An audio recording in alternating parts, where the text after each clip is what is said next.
All right, the advanced jam for Monday Blues could be a long video, but it really probably shouldn't be. I've already done arpeggio studies, leading tone studies, bass line studies, chord studies on this song, and you can steal from them all. I also recognized and mentioned in the leading tone that that's where it's at for me. If I'm going to do anything that's not a blues scale, I would pick and choose the juicy notes that are half-step motions between chords. So I'd use, personally in this song, on this style, I wouldn't do much else but the blues scale if I had any advice for you. So that's why this should probably be a little shorter than need be. You've already studied a bunch of stuff if you've gotten this far.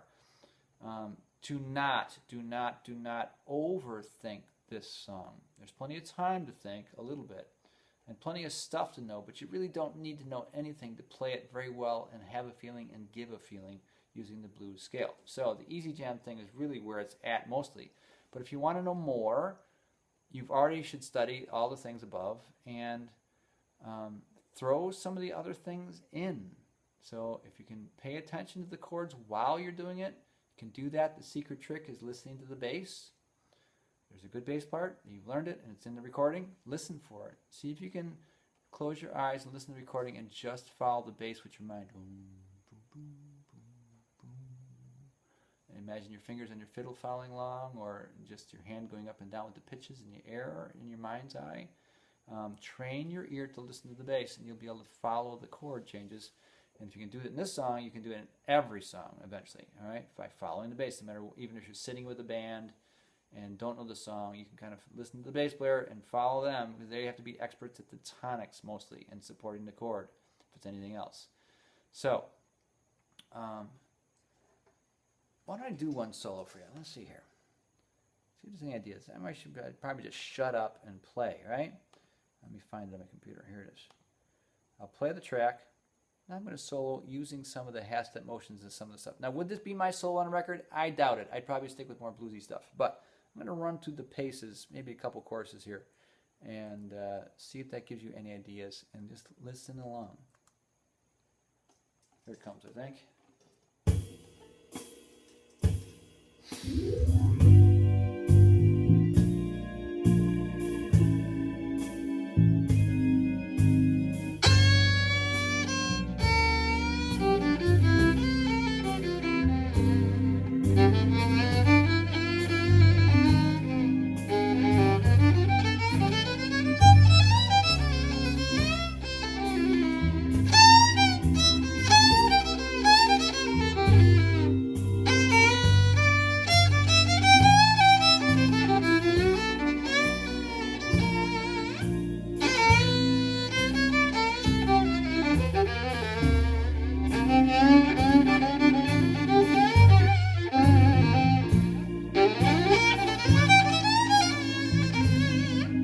Okay, there's one pass. If you notice at the end, I kind of abandoned the changes. Can you tell? I was just doing a blues scale on purpose. You can always abort to the blues scale. Now I was paying attention to the changes, but I'm saying I'm going to go off of them here. I'm just going to do the blues scale. I made that choice. You can do that choice if you get lost too. Let's try another chorus.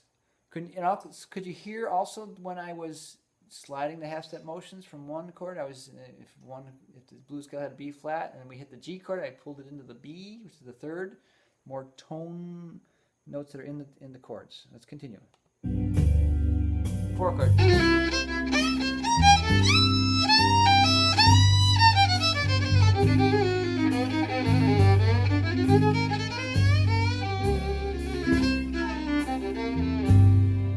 Or C.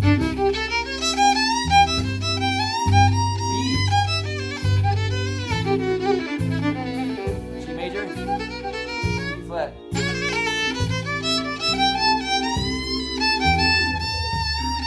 Blues.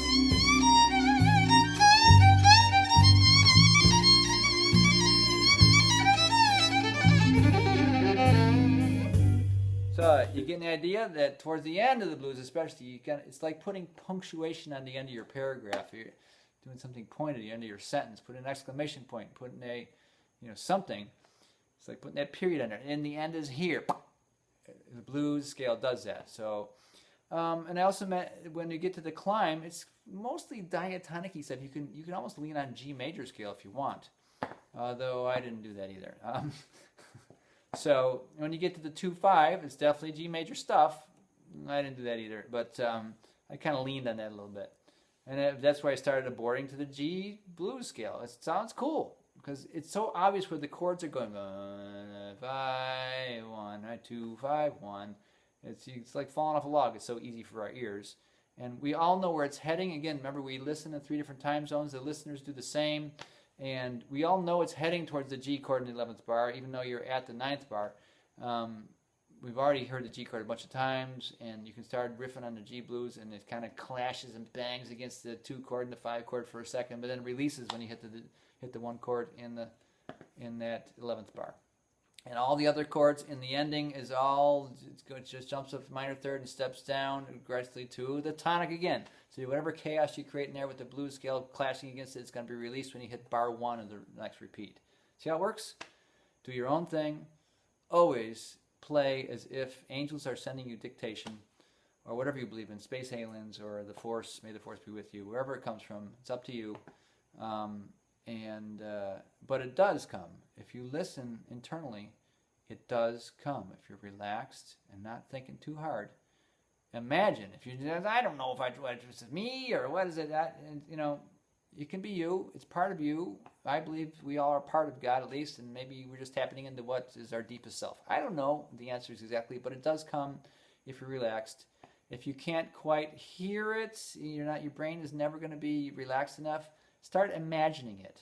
Imagining, what would I imagine I'd like to hear? That's tapping into the same stuff. Just go for that.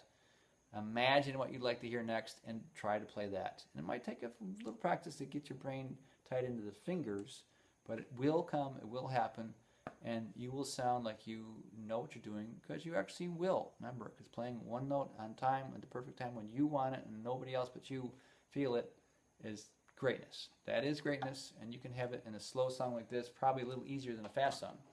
Fast songs we can hide by moving around. Slow songs we can't as much, so you might as well make it play it on purpose, as if you're writing it. Okay? That's the advanced stuff. This should have been a short video, but there's always something for me to blab about. So I hope you're enjoying it. Hope you're benefiting, and see you in the next video.